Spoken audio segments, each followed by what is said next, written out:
Hi, everyone. It's a Ticket to Christ. We're in the last day of the series, The Surrendered Life, and we're looking at Matthew 19, verses 16 through, the end of that parable. And behold, one came and said unto him, Good master, what good thing shall I do that I may have eternal life? And he said unto him, Why callest thou me good? There is none good but one, that is God. But if thou wilt enter into life, keep the commandments. He saith unto him, Which? Jesus said, Thou shalt do no murder, thou shalt not commit adultery, thou shalt not steal, honor thy father and thy mother, and thou shalt love thy neighbor as thyself. The young man saith unto him, All these things have I kept from my youth up. What lack I yet? Jesus said unto him, If thou wilt be perfect, go and sell that thou hast, and give to the poor, and thou shalt have treasure in heaven, and come and follow me. But when the young man heard that saying, he went away sorrowful, for he had great possessions. And you can read the rest on your own, and just really study that and meditate on it, on the message here that the Lord is bringing to us. But in this, I think this sums up the crux of surrender. That it's always that one thing, right, that people don't want to let go of, or and sometimes for people, it's not so much material things or money. You can have strong attachments to things that are not material things. It could be a way of life. It could be a wrong religious viewpoint and understanding that is not in keeping with Jesus Christ. It could be your traditions that are contrary to the ways of God that are hindering you. It could be pride. You have a lot of pride and holding on to your, pride and saving face and family reputation and how you look. It could be that you are so afraid, so fearful of losing face or losing ground or losing what you perceive to be the benefits of whatever it is that you're benefiting from. All those things can be, in a quote unquote sense, wealth to you. So whatever that wealth is to us, I think would apply in this type of parable. It doesn't need to be specifically just money. Because for a lot of people today, they're not that big on money. Of course there are some, but for a lot of people, it's not usually about the money. But there are other things that they just cannot surrender. For some people, it's control. They're so controlling.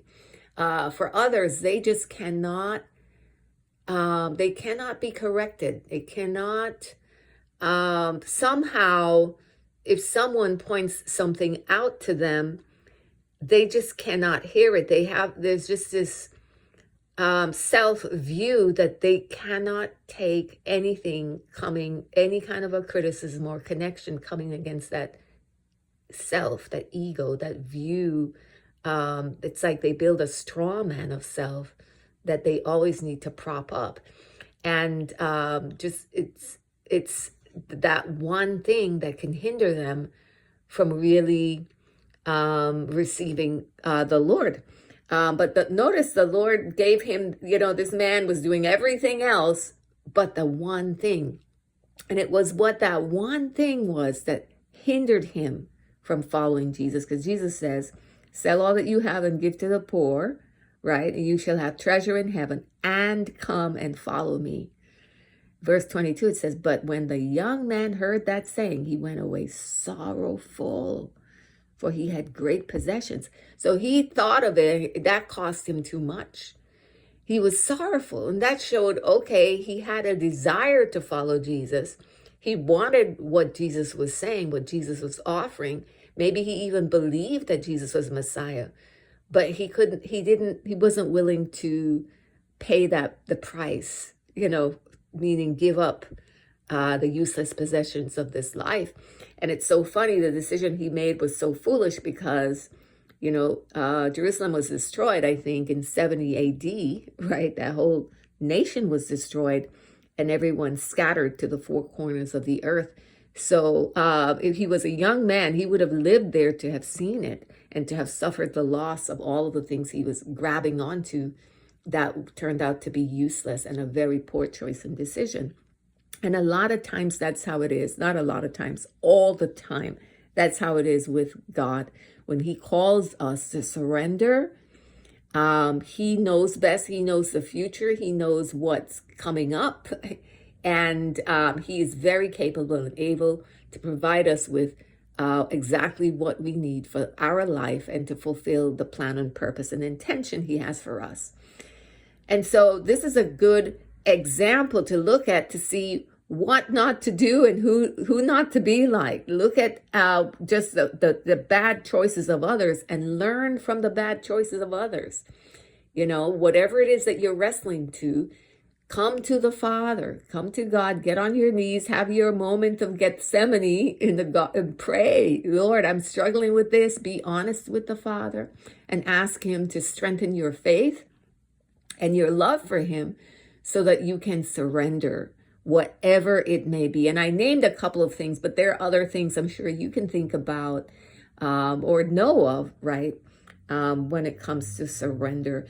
And so that is it from me for the Surrender series. Of course, this is a huge series. I was just touching on a few things for us to really pay attention to and just really in the theme, just trying to throw some nuggets in there regarding, the attitude of surrender, the benefits of it, how to do it, maybe some examples, what it really means, the cost, things like that. But ultimately, you surrender your life to God, he will fulfill his plan and purpose for your life. Proverbs 3, 5, and 6, trust in the Lord with all your heart and lean not on your own understanding. In all your ways, acknowledge him, and he will direct your path. So, beloved, that is it from me. We're going to start on a new series tomorrow. I hope you join me then. Have a great day.